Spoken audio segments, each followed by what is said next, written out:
In this video, I want us to talk about something that is very, very, very, very, very interesting. Now, what I want us to talk about is nine things highly disciplined people they do before 8 a.m. every day, according to psychology. 9 things highly disciplined and successful people look at these things that they do before they wake up. I know this topic of what to do before waking up, it has been a highly contested discussion. So allow me to let's be quite frankly around this one. You remember that there's this law that says, hey, wake up at 4 o'clock and then do 1, 2, 3, 4, 5, 6, 7, and 8 and 9. I remember listening to somebody who said this thing here now of waking up in the morning, it really doesn't work for her. Right.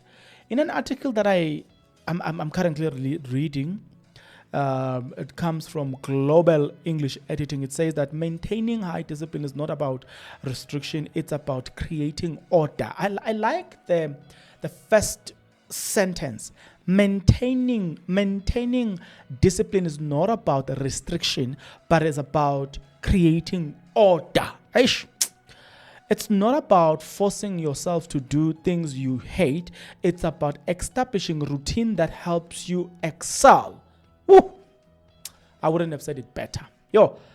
And highly disciplined people have mastered this art. They have routine that they follow religiously, especially in the early hours of a day. According to psychology, there are 9 specific things that these folks tend to do before 8 a.m. every day. And the best part, anyone can adopt these habits. Okay, let's start with habits number 9. Now, please pay attention. We're going to go down and you will see why. They take proactive steps towards their goals. I read a quote the other time that says, many will die while wishing and hoping to go to heaven or while wishing and hoping to become Christian. It says because they never take a step towards it, they will never attain it. I wish I can preach when it comes to this. There are things that no matter how much you dream about them, no matter how much you wish to acquire them, no matter how much you wish to have them, many of them, by the way, you have to act towards it. You have to, I know some of you may not be a Christian, but if you are one, just let me show you something in the Bible. Did you know that there were about 3 or 4 men who had leprosy? Back in the days, if you had leprosy, you were not supposed to live with people. So what they will do, they will separate you from the people. So then you live far away from the people. Now, history tells us that on a certain year, there was hunger in Israel. And mind you, they don't want people with leprosy. So these guys, they are dying out of hunger there.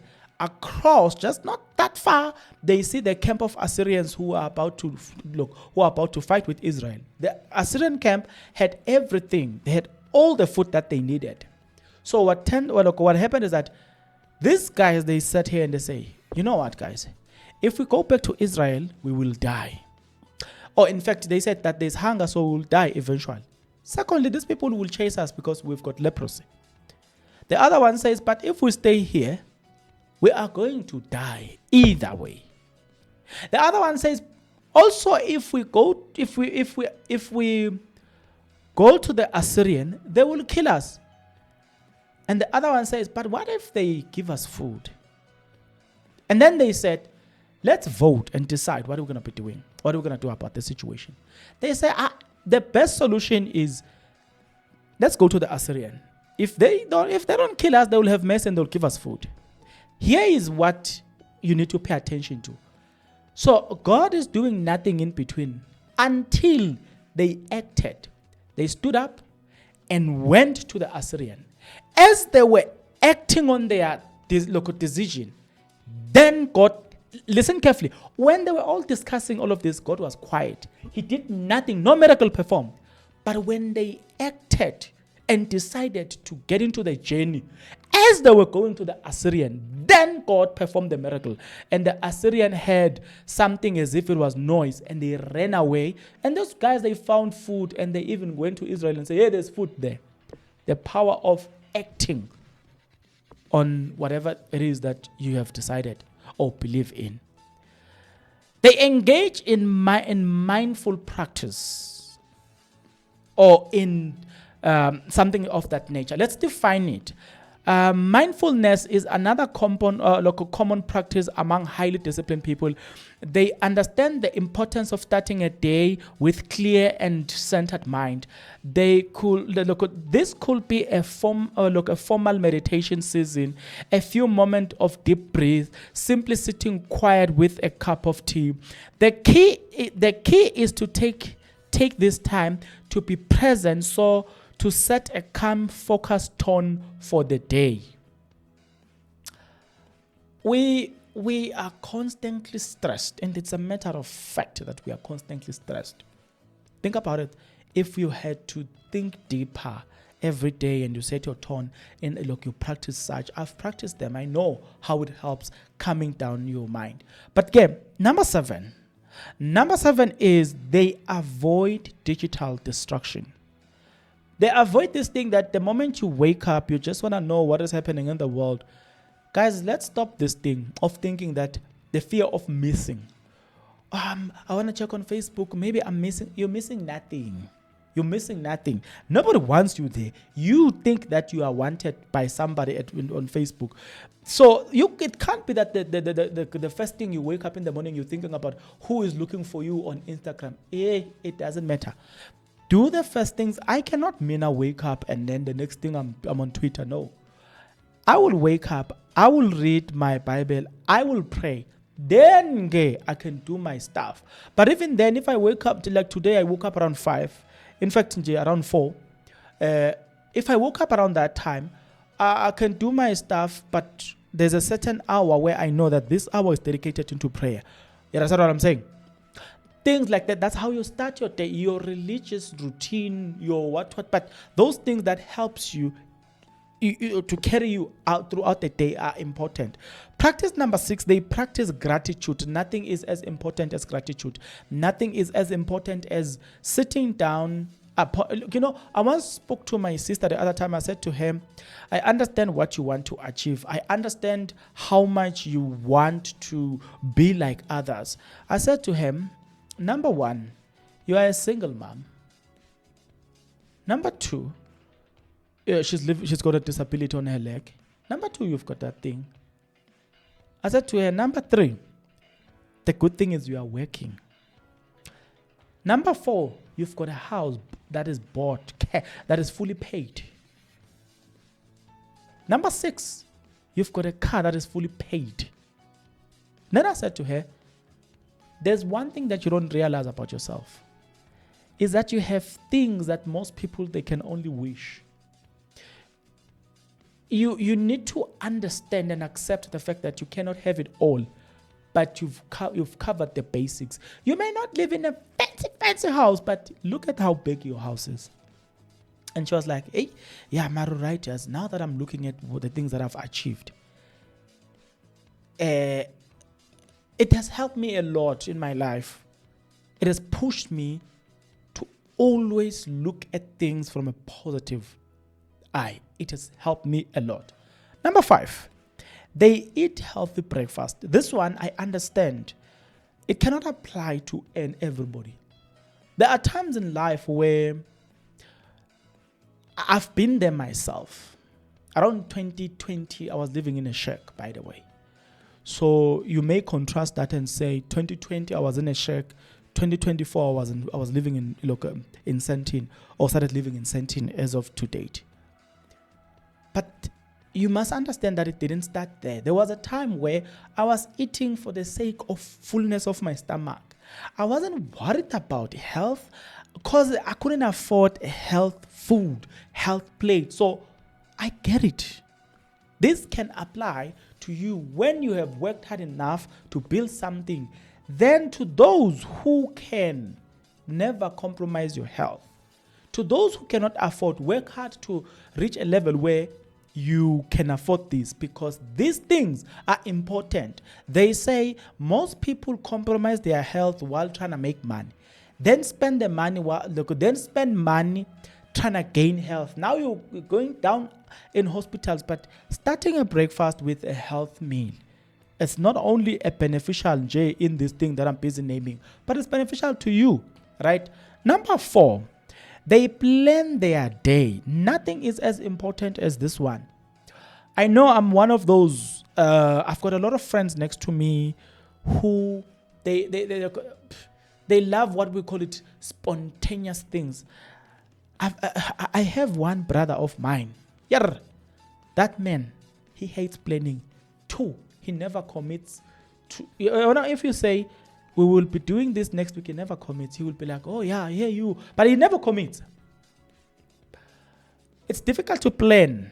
I love planning, and I don't want a person to frustrate me by telling me about this thing of being spontaneous. We can be spontaneous in other things, but there are matters where we plan. You can't just come and say, let's go to Dubai. Now, no, that's a serious trip. I was planned for that trip. I don't have money lying around waiting for Dubai. No. Even if I have money, I have money for some other things, not for Dubai. Even if I want to go to Dubai, but I don't have money to go to Dubai. Do you get a point? So it is important for people just to familiarize themselves with this thing called planning. That's it. Let's go to number 3. Number 3, they hydrate. What is hydrating? Hydration plays a crucial role in how your body functions. Water kickstarts your metabolism and helps in flushing out the toxins in the body. You see, this statement is the most important one in this list. What is hydration? Hydration plays a crucial role in how your body functions. Water kickstarts your metabolism and help in the flushing out of toxins. Here's an example. Every day in the morning when I wake up, guess what's the first thing that I do? Back in the days, I used to drink water with lemon first thing in the morning. But the problem is, lemon it's very bad for my teeth. It affects my teeth seriously. Then I changed to just warm water. Now, there are more benefits to drink. Just Google the benefit of drinking water with lemon. Yeah, the benefits that are there. Oh, you will thank me later. The benefits that are there, you'll thank me later. And then now I changed. Now you know what I do? Every day when I wake up in the morning, the first thing that I do is to drink my green tea. Now I'm a fan favorite of green tea, right? Let's go to number 2. Number 2, they exercise. Exercise is a common thread among highly disciplined people. It is not just about physical health, but it's also about mental wellness. This one, guys, I don't need to spend my time debating this one. I don't need to spend my time talking about this point. I think everybody, this one, we can all see. These days, it has even become a lifestyle. Others are extremities. They are just exercising for nakedness so that we can see their body. But we're not talking about that here. We are talking about this thing of exercising for the sake of healthiness, not this thing of exercising for promiscuity. No, we're not talking about that, right? Now we are on number 1. Number 1 is they rise early. Now, what's the reason of waking up as early as possible? Psychologists suggest that quiet hours of the morning can be a gold mine for productivity. Highly disciplined people are well aware of this. They value their tranquility, focus that the early morning hours provide. While most folk are still hitting the snooze button, these individuals are already up and active. They seize this time to accomplish tasks without interruption, setting the tone for the rest of the day. I remember seeing somebody who said, when she wakes up in the morning, she was going to be doing what? And I was like, maybe people don't understand. I've lost this one a bit. I don't want to lie to you. I'm still trying to go back to this one. The importance here is when you wake up, I will set my day correctly. And yeah, for instance, I will wake up in the morning. I will wake up around 4 a.m. When I wake up, I will have a prayer session. So I will give it around 30 minutes. That would have been my prayer session.